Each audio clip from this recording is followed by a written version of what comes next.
শেখ হাসিনা মুক্ত আওয়ামী লীগ চাই, এই কথাটি যারা বলে থাকে তারা কেউ কোনোদিনই আওয়ামী লীগ করে নাই, ভবিষ্যতেও করবে না। কিন্তু আওয়ামী লীগের কল্যাণ কামনায় তাদের মতো উতলা, তাদের মতো কি বলা যায় আওয়ামী প্রেমী লোকজন বাজারে খুব বেশি দেখা যায় না।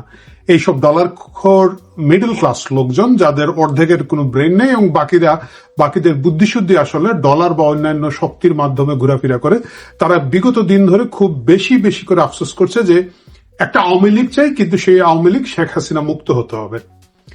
এই প্রজেক্টের একটা অংশ হিসেবে কি স্পিকার শিরিন এবং আমাদের সাবের হোসেন চৌধুরী আওয়ামী লীগের নেতা, তাদেরকে নিয়ে একটা নতুন আওয়ামী লীগ করা হচ্ছে? বাজারে এই গুজবটা দীর্ঘদিন ধরে ঘুরে ফিরে যাচ্ছে। আমরা দেখলাম স্পিকার শিরিনকে, সাবেক স্পিকার শিরিনকে খুব দ্রুতই মুক্তি দেওয়া হলো। খুব ভালো, ওনার যে বয়স, শারীরিক অবস্থা, সামাজিক সম্মান সবকিছু মিলিয়ে তার অবশ্যই জামিন পাওয়ার অধিকার আছে এবং তাকে খুব দ্রুত জামিন দেওয়া প্রয়োজন ছিল। কিন্তু এটা কি খুব স্বাভাবিক ঘটনা? আমরা দেখতে পেলাম, কারণ হচ্ছে ওয়াকার ইউনুসের যে সরকার যে রেইন অফ টেরর চালিয়েছিল, একই ঘটনাটা কিন্তু সরকার পরিবর্তনের সাথে সাথে কোনো ধরনের পরিবর্তন হয় নাই, এখনো একই অবস্থা আছে। আমরা দেখতে পাই তৃণমূলের সবচেয়ে কি বলা যায় একেবারে নিচু স্তরের যে নেতাকর্মী, তারাও কিন্তু মাসের পর মাস, বছরের পর বছর জামিন পাচ্ছেন না। ছাত্রলীগের নেতাকে আমরা দেখতে পেয়েছি, তার শিশুর লাশটা দেখার জন্য তাকে বের হতে দেওয়া হয় নাই। আমরা দেখতে পাই অসংখ্য ছাত্রলীগ, যুবলীগ নেতারা তাদের মা বাবার মারা যাওয়ার পরে সাধারণত পেরোল পান না, পেলেও হাত কড়া হাতে নিয়ে তাদেরকে কাঁধে লাশ নিয়ে যেতে হচ্ছে। এই যখন অবস্থা, তখন আওয়ামী লীগের শীর্ষ নেতারা যারা গ্রেফতার আছেন, প্রায় 1.5 শতাধিক সাবেক এমপি গ্রেফতার আছেন, তাদের তো মুক্তি পাওয়ার কোনো প্রশ্নই ওঠে না। সের বাইরে আছেন, আপনি যদি দেখেন, একেবারে স্বতন্ত্র নির্বাচন করেছিলেন একসময়ের যুবলীগ নেতা ব্যারিস্টার সুমন, বহুল আলোচিত নেতা ব্যারিস্টার সুমন সহ আরো অসংখ্য সুশীল মানুষকে আটকে রাখা হয়েছে। শাহরিয়ার কবিরকে, যিনি অলমোস্ট জীবনমৃত অবস্থা আছেন, তার জীবনের একমাত্র অপরাধ হচ্ছে রাজাকারের বিরুদ্ধে আন্দোলন করা। তিনি আওয়ামী লীগের কোনো সুবিধাভোগী ছিলেন না, সুফলভোগী ছিলেন না, সরকারের সাথে ছিলেন না, কিন্তু তাকেও আজকে অনেকদিন ধরে আটকে রাখা হয়েছে এবং তার জামিন হচ্ছে না। প্রফেসর বারাকাত সহ আরো অসংখ্য মানুষের, আর পরে জামিন হচ্ছে না, ধরেন বড় বড় সাংবাদিকদের জামিন হচ্ছে না ফারজানা রূপার মতো সাংবাদিকদেরকে। এবং কেন তারা বছরের পর বছর থাকবেন, এই প্রশ্নটা কোথাও উঠছে না, চারিদিক শুনশান। সেই মুহূর্তে স্পিকার শিরিনকে যখন গ্রেফতার করা হয়, গ্রেফতারের নামে নাটক করা হয়, মানে গুম গ্রেফতার থেকে প্রকাশ্য গ্রেফতারে আনা হয়, ধরে নেওয়া হয়েছিল যে তাকে হেনস্থা করা হবে। এবং সেই হেনস্থার এক ধরনের ধাক্কাধাক্কি আমরা দেখেছি কারাগারের যাওয়ার আগে, তাকে যখন কোর্টে আদালতে হাজির করা হলো, তখন আমরা দেখেছি। কিন্তু আমরা দেখলাম বেশ তড়িঘড়ি করে তাকে মুক্তি দেওয়া হলো। এই ধরনের মুক্তি সাধারণত ডক্টর ইউনূসের মব বাহিনীকে দেওয়া হতো।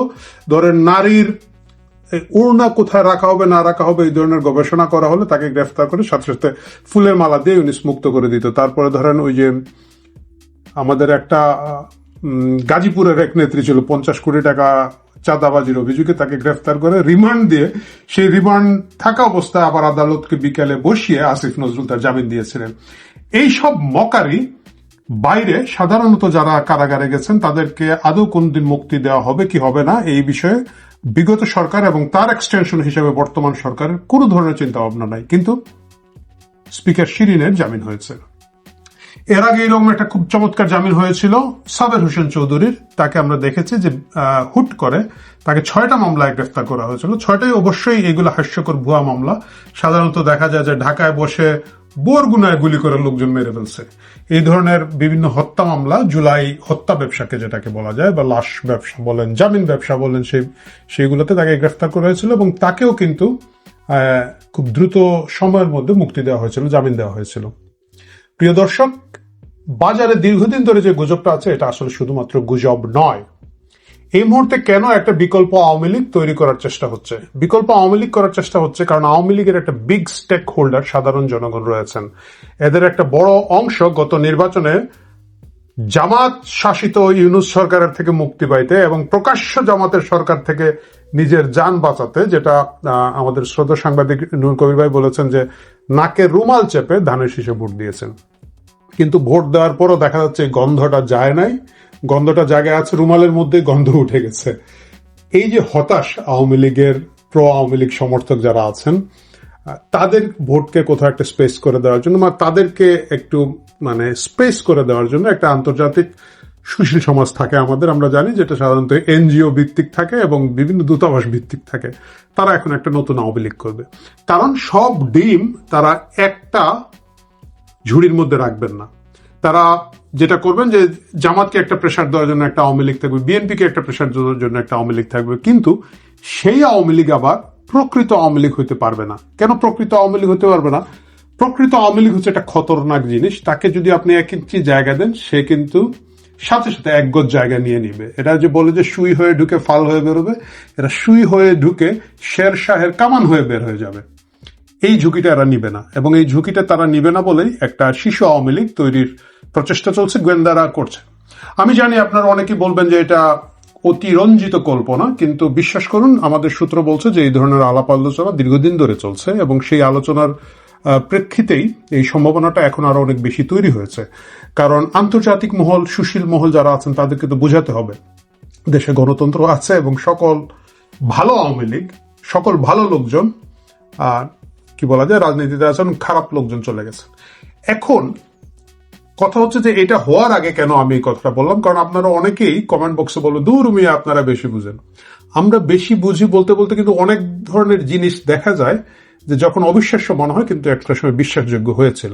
আপনারা যদি 1/11-এর সময় চিন্তা করতে পারেন, আপনাদের মনে আছে যে তখন সংস্কারবাদী হিসাবে এমন এমন নেতাকে দেখেছি। ইভেন আপনি সব বাদ দেন, আপনি বিএনপির মহাসচিব, আওয়ামী লীগের সাধারণ সম্পাদক, তাদেরকে পর্যন্ত আমরা দেখেছি প্রেশারটা নিতে পারেন নাই, তাদেরকে পর্যন্ত বেঁকে যেতে হয়েছে, তাদেরকে পর্যন্ত সংস্কার প্রস্তাব এবং বিভিন্ন আলাপ আলোচনার মধ্য দিয়ে যেতে হয়েছে। এবং এর ফলশ্রুতিতে মান্নান ভূঁইয়া এবং আব্দুল জলিলের মতো বিএনপি এবং আওয়ামী লীগের 2 জাদ্রেল নেতা, যাদের দীর্ঘ দশকের পর দশক রাজনীতি করার অভিজ্ঞতা ছিল, তাদের রাজনৈতিক ক্যারিয়ার শেষ হয়ে গিয়েছে। এখন কি হবে?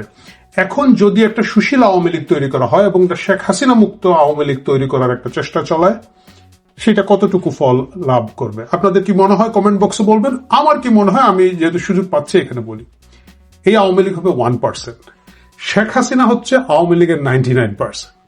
আপনি একটা জিনিস দেখবেন, আপনার আশেপাশে যারা ধরুন দলীয় রাজনীতি করে না, যাদের কোনো পদ পদবি নাই, বাট আওয়ামী লীগ সমর্থন করেন দীর্ঘদিন ধরে আসছে, তাদের সাথে কথা বলে দেখবেন আওয়ামী লীগের বাকি কোনো নেতার প্রতি তাদের কোনো ধরনের সম্মান, কোন ধরনের ইজ্জত দেওয়ার কোনো ইচ্ছা নাই। এদের মধ্যে কোনটা টাউট, কোনটা বাটপার, কোনটা চোর এবং কোনটা আসলে ভালো, এটা চিহ্নিত করার কোন চিন্তা ভাবনা সমর্থকদের নাই। সমর্থকরা আওয়ামী লীগকে মিস করছে না, সমর্থকরা শেখ হাসিনাকে মিস করছে।